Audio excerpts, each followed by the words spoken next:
Hi, party people, and welcome back to the channel. Welcome to week 2 of our LL Budget Deck Tech series, aka LL Propaganda. This week we're going to be talking about rune blades mostly. This is not on purpose, it just kind of happened accidentally, but also rune blades are just some of the best heroes in this game, so take it up with LSS. First up will be Viserai.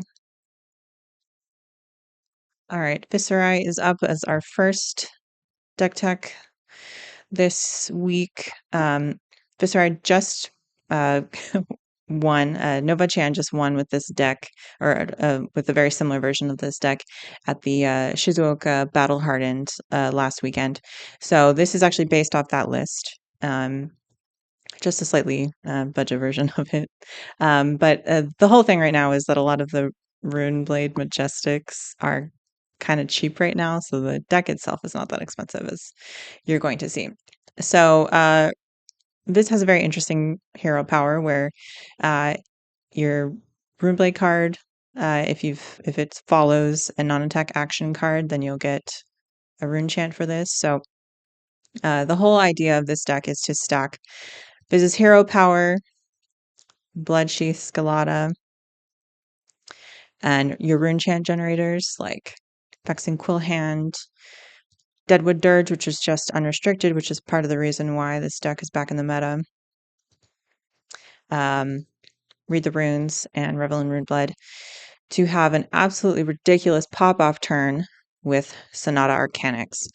So what this combo is doing is you are stacking up rune chants, let's say maybe 10, maybe add 2 more by breaking Vexing Quillhand. And also, don't forget to combo these with Mordred Tide, which doubles your enchant generation. So you break Bloodsheath Scalata, which discounts your next attack and non-attack based on how many rune chants you had when you broke it. So this is a double X cost, but if you have, for example, 12 rune chants on the board, then you'll be able to look at 9 cards, which is frankly out of control. And then hopefully draw about half of them if your split is good, and deal a shit ton of damage and then go super wide. This is why we have 9 Rune Rager Swarms in the deck, because you want a lot of free go again during this pop-off turn. Same thing with like Swarming Gloom Veil and stuff like that. That will help you just have a truly ridiculous pop-off turn. Something you have to keep an eye on with this deck is the ratios, which what we mean is like the number of attacks versus non-attacks in the deck, because this deck can brick in this game that's called Runeblade Hands. It can happen to a couple of different heroes that play attacks and non-attacks in sequence. But sometimes you just draw a hand of all non-attacks and you just do nothing.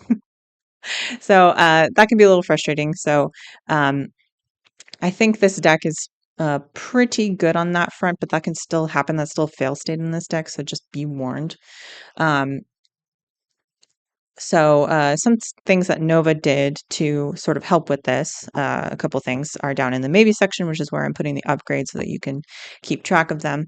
So a big one is cash in. It's down in the maybe section, not because it's expensive, but because it's supposed to combo with Crown of Dominion, because you're going to create a gold, or you're going to start with a gold.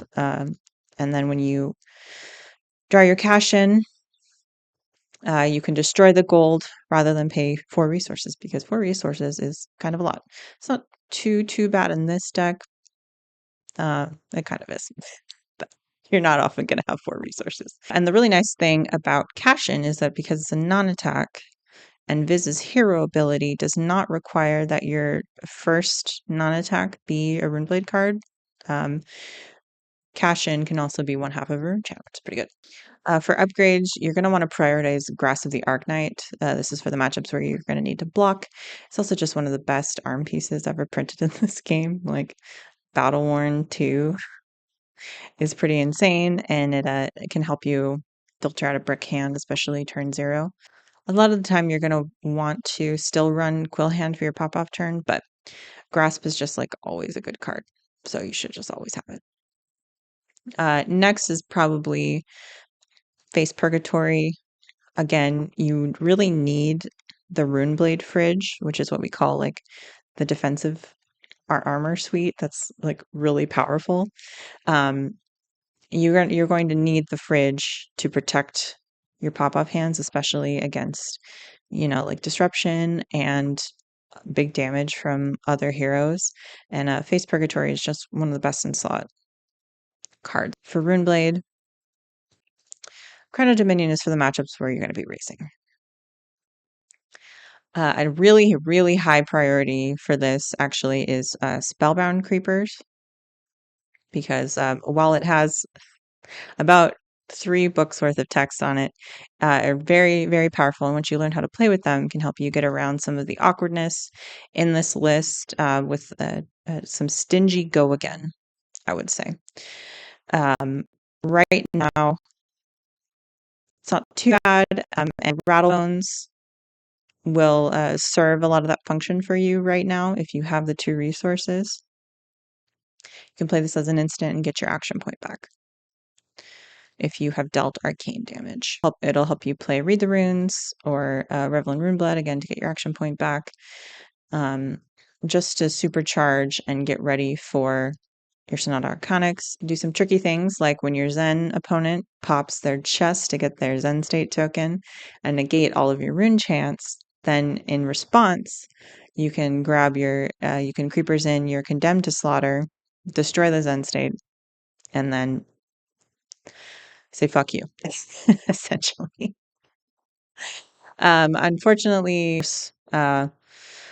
another big problem is the cost of Balance of Justice, which also needs a reprint right now. This is just pretty indispensable when you're up against the Art of War users like Chain or Zen. But the core of the deck is not that expensive, so I would say get familiar with this, and then you can start upgrading. Once you start upgrading, you start needing deck space. I would consider taking out the Spellfray Tiara and the Reduced to Rune chants. These actually hurt your Sonata Arcanic split just because they're neither attacks nor non-attacks, so they mess up the math there. And then Nova didn't have Snuff Out in his list, but I think it's still worth a consideration for yours, just because this deck is a little light on hits. Pretty much the only one is Succumb to Temptation. Where is it? Succumb to Temptation, and it's a one-of because it's restricted in LL. And sometimes you just need to slow your opponent down and make them block or make them discard, whatever one you want to do. So I think this is worth some consideration. Yeah, that's about it for Viserai. Thanks for watching. Let me know in the comments how you like the list, how your games go, and if you like this video, please consider subscribing, and see you in the next one.